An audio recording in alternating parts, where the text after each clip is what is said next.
Good afternoon eighth class. हम लोग characteristics of sounds के बारे में पढ़ रहे थे। तो हमने फर्स्ट कर लिया था pitch. Now the second is loudness. So what is loudness? Loudness is a characteristics of sound by which a loud sound can be distinguished from a faint sound. यानी loudness यानी बेसिकली कोई भी आवाज कितने जोर से हो रही है, ठीक है, उसकी आवाज कितनी तेज है, कितनी जोर से हमें वो आवाज सुनाई दे रही है, that is the loudness and it is a characteristics of sound. इसमें हम साउंड को डिस्टिंग्विश कर सकते हैं। जैसे कोई इंसान है वो जोर से बोलता है, बहुत लाउड बोलता है, तो हमें पता चलता है कि अच्छा ये जोर से बोल पा रहा है, ये लाउड साउंड है, ये थोड़ी कम लाउड साउंड है। तो इसमें हम डिफ्रेंशिएट कर पाते हैं साउंड को, ठीक है। Loudness can be measured accurately by the amplitude of vibration of the sound source. यानी कि जो एम्पलीट्यूड है साउंड सोर्स का, उसकी जो वाइब्रेशन है, उससे हम लाउडनेस को जो है वो मेजर कर सकते हैं। अगर हम कहें कि लाउडनेस एम्पलीट्यूड से किस तरह से कनेक्टेड है, so we can say that कि loudness is directly proportional to amplitude का स्क्वायर, यानी एम्पलीट्यूड के स्क्वायर के साथ ये डायरेक्टली प्रोपोर्शनल है। Now what is sound loudness? Loudness of a sound is directly proportional to the square of amplitude of its vibration producing the sound. यानी कि जो भी वाइब्रेशन प्रोड्यूस हो रही है, उस वाइब्रेशन का एम्पलीट्यूड कितना है, उसके स्क्वायर के लाउडनेस जो है वो डायरेक्टली प्रोपोर्शनल होगी। So we can say that कि एम्पलीट्यूड एक ऐसा फैक्टर है जिसके ऊपर लाउडनेस जो है वो डिपेंड करती है। The other factor which affects the loudness of the sound is surface area of vibrating body की जो सरफेस एरिया है जहां पे जो बॉडी वाइब्रेट कर रही है वो किस तरह का है। डिस्टेंस पे मैटर करता है कि लाउड मतलब कि जो वॉइस है, साउंड है, वो कितने दूर से आ रही है, उस पर भी लाउडनेस डिपेंड करती है। अगर जो साउंड है वो बहुत दूर से होगी तो उसकी लाउडनेस कम होगी, अगर वहीं पे साउंड जो है नजदीक से होगी तो उसकी जो लाउडनेस है वो उतनी ज्यादा होगी।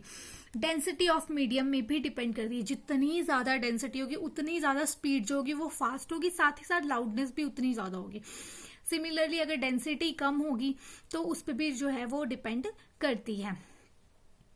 Now the loudness of the sound is measured in a unit that is known as decibel. यानी decibel is the sound of measure, SI unit of measure loudness. यानी लाउडनेस को अगर हमने मेजर करना है तो उसकी यूनिट्स क्या है, डेसिबल है, और उसकी शॉर्ट फॉर्म डीबी होती है। हम उसे इस तरह से रिप्रेजेंट करते हैं।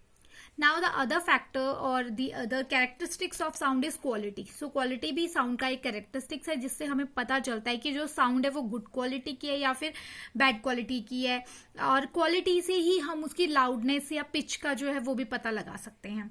Since quality of sound is called its tone, कि उसकी टोन कैसी है। Same vibrating object produce sounds of single frequency. Some vibrating object doesn't produce sounds of single frequency.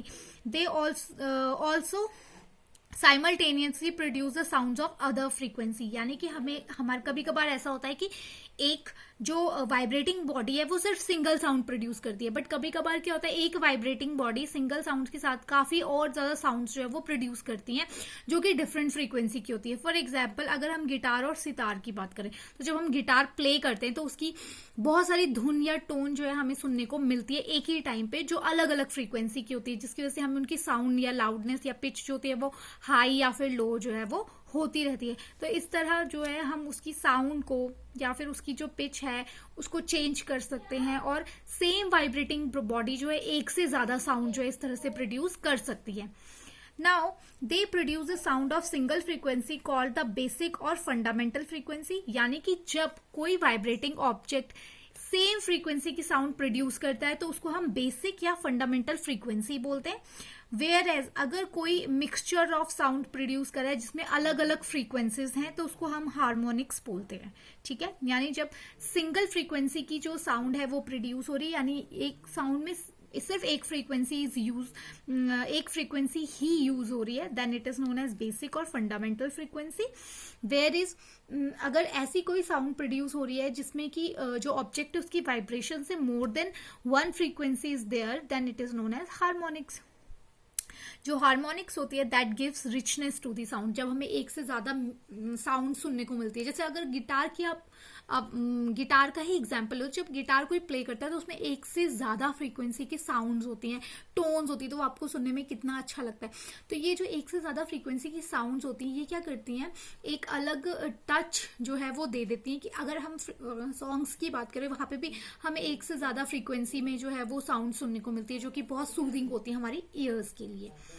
So this was all about the characteristics of sound, जिसमें हमने pitch discover किया, हमने loudness discover किया और quality of sound जो है वो discover किया। So that's all. Now let's move towards the questions. So the first question that you have is, name the factor which affects the loudness. Next question is, what is the unit of loudness? Third question is, what is the other name of quality of sound? Fourth question, some vibrating object produce two frequency, what they are? उन objects का आपने नाम लिखना है। Thank you.